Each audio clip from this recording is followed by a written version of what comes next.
Howdy, this is Dave Prairie coming at you, not from my dock as has been the case for the last month. For Dave's Dock Talks, we're doing a mobile version of it this evening. I am on my way out to Cheyenne, North Dakota.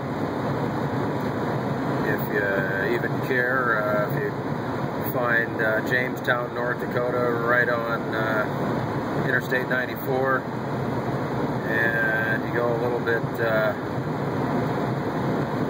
northwest to Carrington, about 30 miles, and then north of there another 20-30 miles, something like that. You'll find a little bitty blip on the map called Cheyenne. That happens to be where my company is sending me to work. They're real busy putting up pedestals or bases for power lines out there, and currently I drive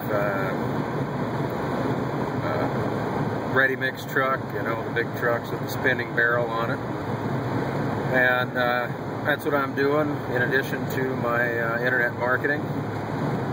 And my internet marketing has allowed me to be home for the last several months, working from home, not only on my marketing, but, you know, just going to work and coming home at night. Which prior to that, for a couple of years, I had been out in the North Dakota oil fields, actually running this same route along Interstate 94, but I was gone for 3 to 4 weeks at a time, sometimes as many as 6 weeks. But with my current gig, it's only going to be a Monday through Friday deal, well, Sunday through Friday, I mean late Sunday night through Friday anyway. And you know, I'll actually be doubling my paycheck doing this. So right now, that's just the realities of life. I am not you know, doing so well in my business that I can give this up, and the company that I work for has amazing benefits. Something that's you know, real tough to give up in this day and age until you're making a real significant chunk of change, which is actually quite possible with the company that I'm working with online. And you can find out more about that on the link below this video. And you'll also see information below this video about a morning mindset call called the Think and Grow Rich call. It's a call based on the book by Napoleon Hill, Think and Grow Rich, hosted by an awesome guy named Paul Hutchings. And there is a, pardon me, got an itch. There's a daily call you can get on, or you can get on the recordings, as a matter of fact, at any point. And enough about that. Usually I discuss that, but since last night, you know, I've been kind of checking my Facebook and whatnot. Everybody's talking about the Trayvon Martin case, and you know, I can see how the media, and quite frankly, you'll have to pardon me, I'm going to rant for just a minute. I can see how the media, and quite frankly the president, has done an excellent job of racially dividing this country. Now, as to the verdict of the case, I'm going to go with the 12 jurors who actually heard the facts of the case.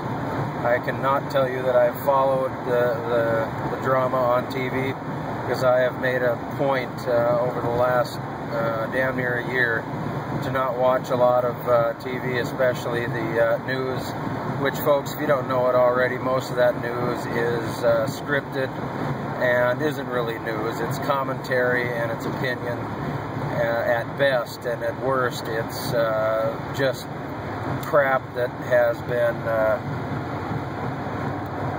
put together for your enjoyment and entertainment, not necessarily to be informed.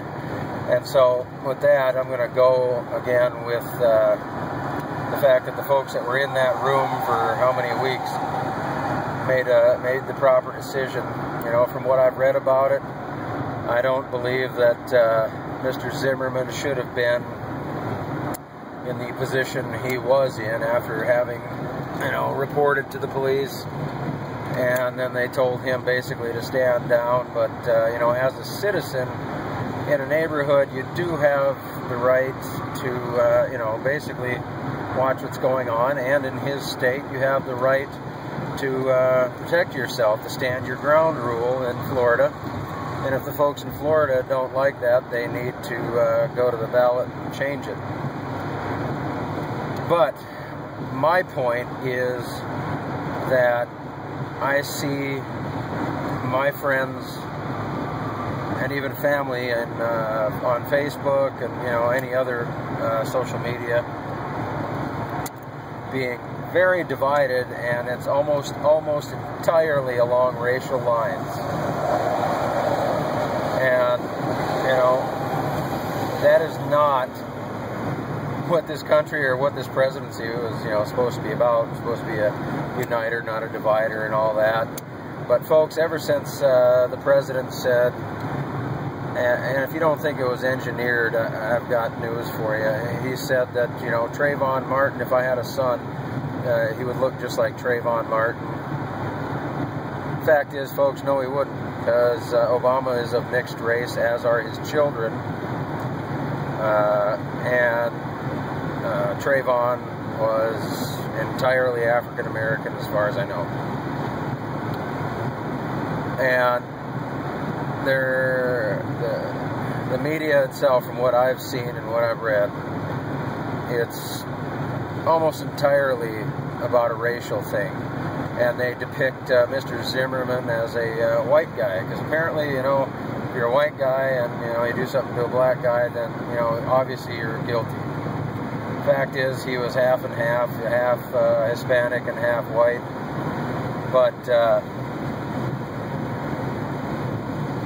if it were the reverse, folks, do you really think that we would have even ever heard of this case? Other than the local jurisdiction in Florida where it happened, I do believe that you know as well as I do that if it were the reverse, a black guy shooting a half Mexican, half white person, it wouldn't have been a big deal. Now, for those of you who think I'm some skinhead racist, I assure you I am far from that. Anybody, you can take a look at my friends list and find out otherwise, and there's not a damn one of them on there that would tell you that I am anything of the sort.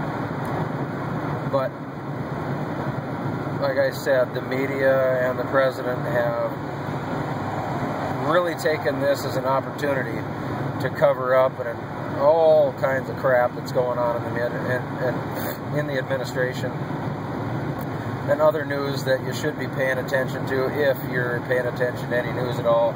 Which, again, I'll tell you, folks, my life has been a hell of a lot better by unplugging from the news for the most part, and just catching the, you know, the bits and the pieces that that you get here and there, so you stay, you know, somewhat informed.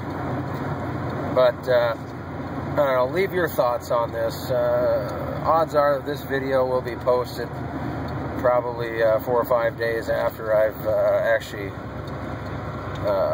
cut it here.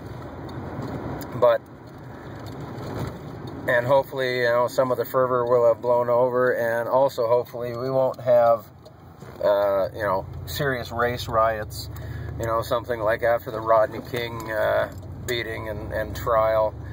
It's certainly not something that anyone, well, I shouldn't say anyone, some people apparently do wish it would happen, but it's not something this country needs. And the president and the media are pushing it like hell, folks. It's called social engineering. Look it up if you don't believe me. And, you know, via the media, getting people all whipped up over a very sad